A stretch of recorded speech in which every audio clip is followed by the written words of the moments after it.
Olá pessoal, tudo bem? Sejam bem-vindos ao mais um vídeo do canal, que hoje nós vamos falar sobre reflexão, fé e cura. É um quadro que eu criei pensando em trazer uma palavra de conforto para a vida das pessoas que chegam até aqui, né? Então, vamos lá.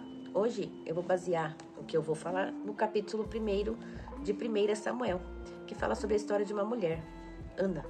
Essa mulher, ela era estéril. E ela era casada com Eucana, né? Eucana não tinha só Ana como esposa, tinha Penina também. Só que Penina tinha filhos, né?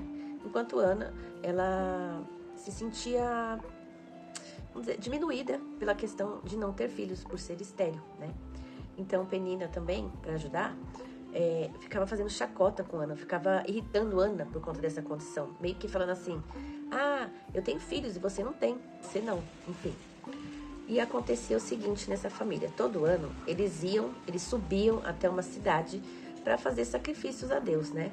Eles levavam as suas ofertas e levavam comida com eles, uma vez por ano. Acontece que em uma dessas subidas, né, para outra cidade, Ana resolveu entrar dentro do tabernáculo para orar, né? Porque ela se sentia muito aflita, muito triste, porque ela não tinha filhos. E foi exatamente o que ela foi fazer lá dentro do tabernáculo. Ela foi solicitar, ela foi pedir a Deus que desse o filho. Só que assim, ela não simplesmente pediu, ela fez um voto a Deus, né? Que se Deus desse um filho a ela iria devolvê-lo para Deus. Ela iria fazer com que esse filho crescesse dentro da casa de Deus, né? E aconteceu, né? Eles voltaram dessa cidade, foram para a casa deles. Ana acabou engravidando nesse meio tempo, Deus abriu a madre dela, né? E ela teve um filho. E assim que esse filho passou o período de amamentação, ela entregou esse filho nas mãos do sacerdote da época, lá naquele tabernáculo. Então, o que eu quero dizer com tudo isso? Primeiro, eu quero analisar aqui com vocês as condições, né? Eu estava pensando esses dias, puxa, na Bíblia fala de tantas mulheres estéreis, né? Por que será que acontecia isso, né? Por que as mulheres tinham esse problema? Ou não que hoje em dia não tenha, mas assim, a gente tem muitos recursos, né? Recursos médicos, tecnológicos, né? Para poder ajudar a pessoa a ter um filho, né? Mas naquela época não se sabia muita coisa, principalmente na área da medicina, assim, era bem precário, né? Então, eu vou listar aqui algumas coisas que poderiam acontecer, que poderia ser o caso de Ana, né? Provavelmente poderia ser, né? Uma hipótese, tá, gente? Problemas hormonais, poderia ser infecção não tratada, e aí prejudica, né? Fertilidade, essas coisas. Desnutrição, mas aí a gente vê que um contexto aí que tinha comida envolvida, então nesse caso a gente descarta. Anomalias anatômicas, algum posicionamento diferente lá no útero, nas trompas de falópio, alguma coisa assim na parte física, né, do útero ali. Idade avançada, né, e um problema que tem bastante hoje em dia, que é a endometriose. Então, não só Ana, mas outras mulheres, por exemplo, Sara. Sara a gente sabe, né? Quem conhece a Bíblia, quem sabe um pouco das histórias das Escrituras, principalmente do Velho Testamento, cita Sara, ela não teve filhos, ela era estéril, Deus prometeu. Então, assim, vamos lá, por partes.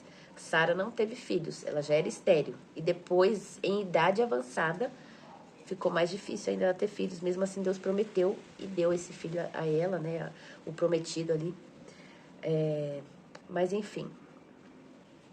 Se você está passando por uma situação parecida, não perca sua fé, né? Eu sou bem direta ao ponto, assim, nesse caso.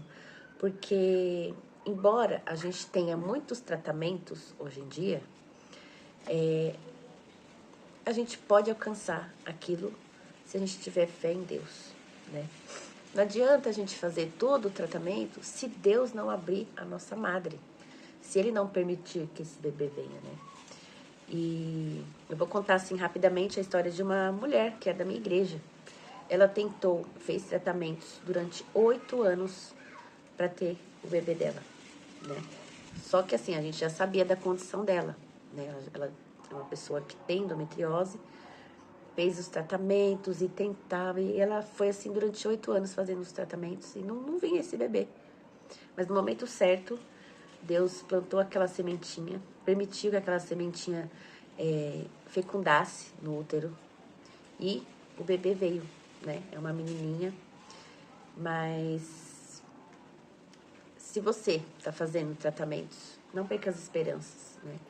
Peça a Deus. Ele é o primeiro recurso, na verdade, né? A partir do momento que a gente sabe da nossa condição, quem dá a vida, quem faz chover na terra, é Deus, né? Ele que faz a terra fértil.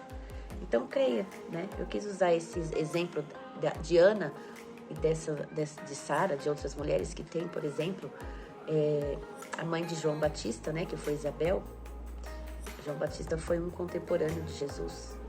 A mãe dele também foi estéril, mas Deus abriu a madre daquela mulher. Por quê? Porque o único, não era o último recurso, mas o único recurso dessas mulheres era a fé que elas tinham. Então eu quero deixar isso para você nesse dia, que você não perca a sua fé, tá?